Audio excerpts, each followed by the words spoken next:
Hello, fiddlers.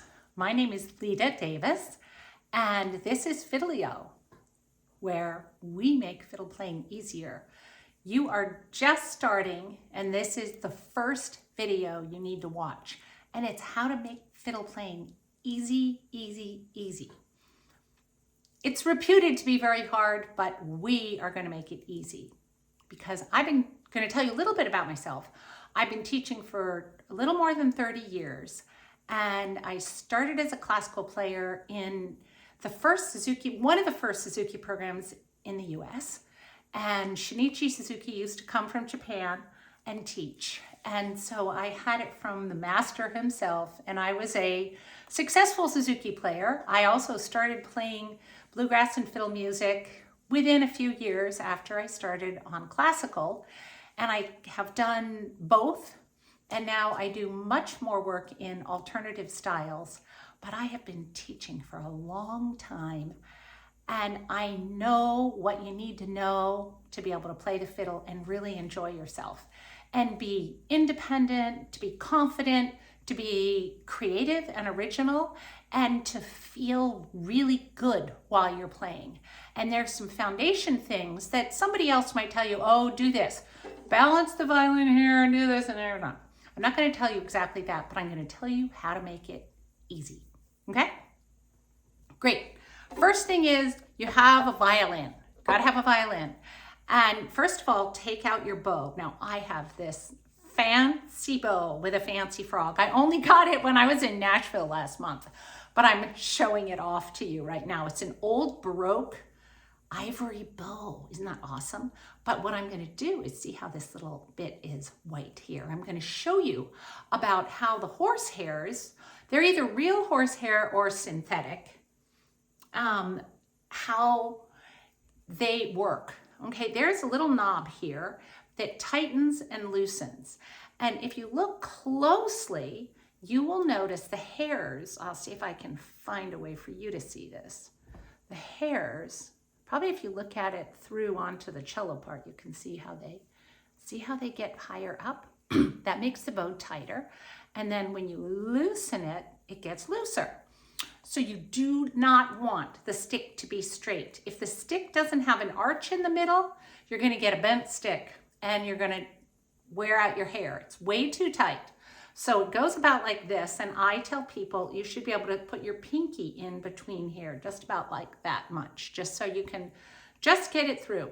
Now, you don't touch the hairs because they have the micro hairs that come naturally on the horsehair, and that is what, and I brought some rosin, that is what holds the rosin. And the rosin effectively plucks the string with its stickiness over and over, times a million.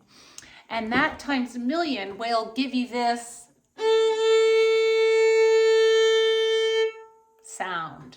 So you have to have the sticky rosin. Rosin doesn't, it's what turns into amber.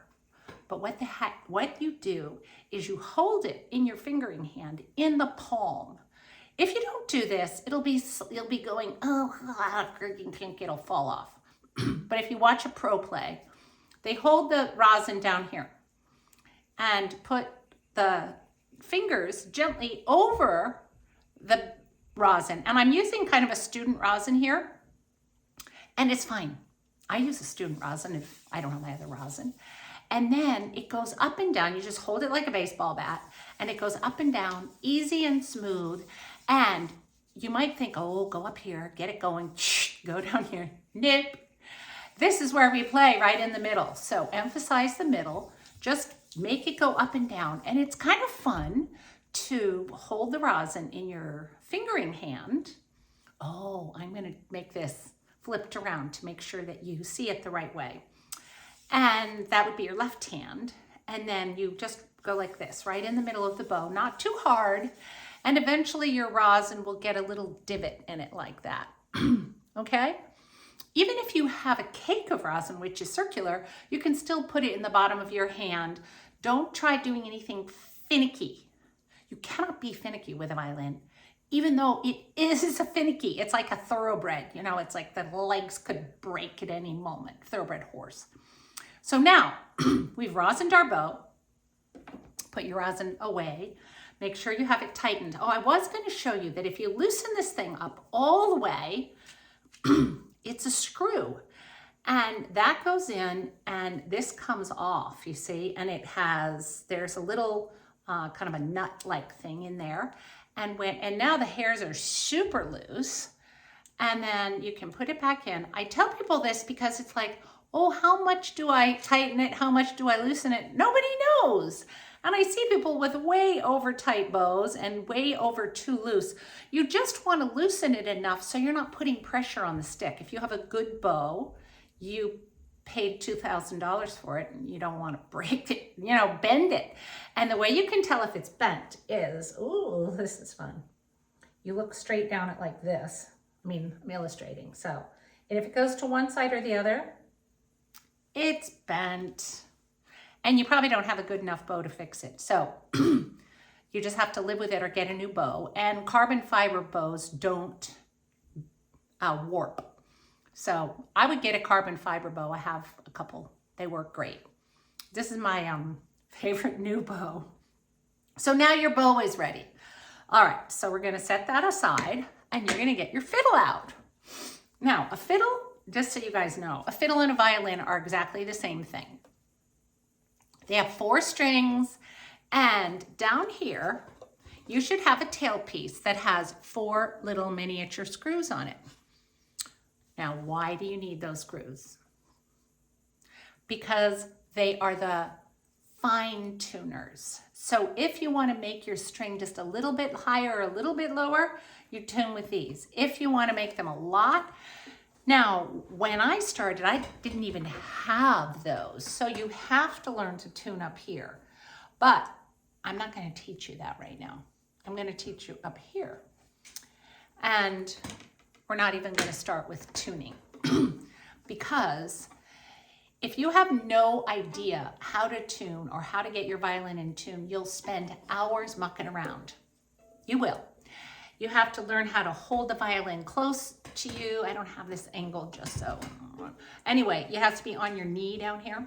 And then you, I would recommend you find another fiddle player or the fiddle shop to just get it sort of close. And if your strings are new, you're going to need to do it a few times.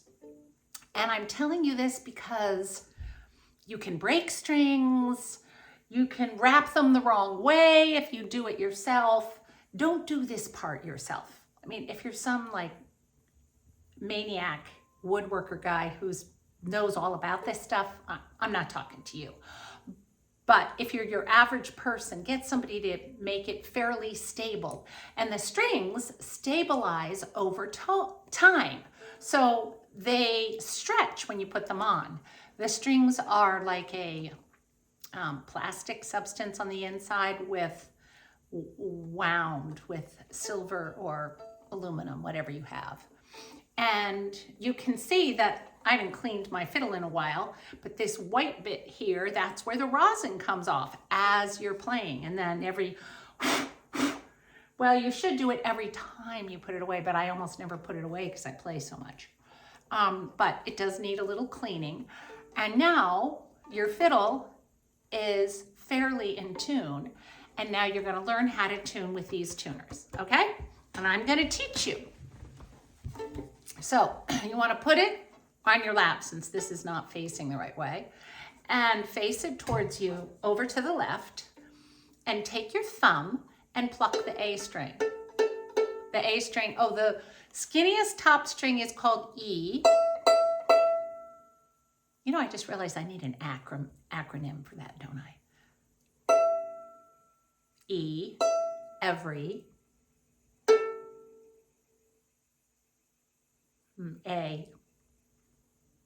Oh, well, we'll think of it for next time. You guys can make up of 4 words that go E, A, D, G, okay? I know somebody will be able to do really great with that. So you want to start with the A. And with the A, you need pitch. Oh, here's my A. I have a piano right here. Okay, now you can use a pitch pipe. You can use a tuner. Tuners are addictive because then you don't rely on your ear. Just saying. I'm a little old school in that way. Now right here, this thing, you can see me turning it. Listen, you'll hear it getting lower. Hear how that's lower? And then you turn it up till it sounds the same.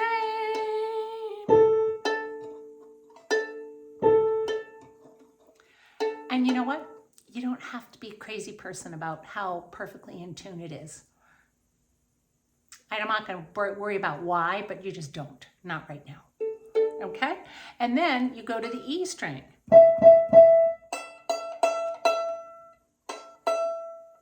Now, let's say that you don't have, you just have an A, maybe you have a pitch pipe, but the way that you can hear it is to think of twinkle, twinkle. It was a little flat.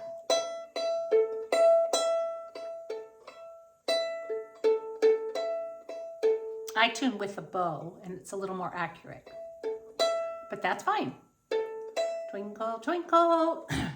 And then we're going to go down and the next string over is D. And so you have to get that one to go twinkle, twinkle from the D to the A. So if it sounds like this. Oh, usually the strings are flat, by the way. They don't start out sharp because they tend to stretch. Stretching is their tendency. Once the instrument is very stable, like mine, for instance, if they're in a cold environment, everything shrinks and they get sharp. So if I come in on a cold morning to my studio in here, things will be sharp. But sing this to yourself. Twinkle, twinkle, twinkle. And then the last one is also twinkle, twinkle. Now, what you can get is a little keyboard if you want to give you your pitch. They're like, you can get them for like $10 at a thrift store. And you only need a short one. And that'll give you your pitches. Eventually, what you're going to learn to do is to play. I got to tighten my bow up because it wasn't tight. You're going to be able to play.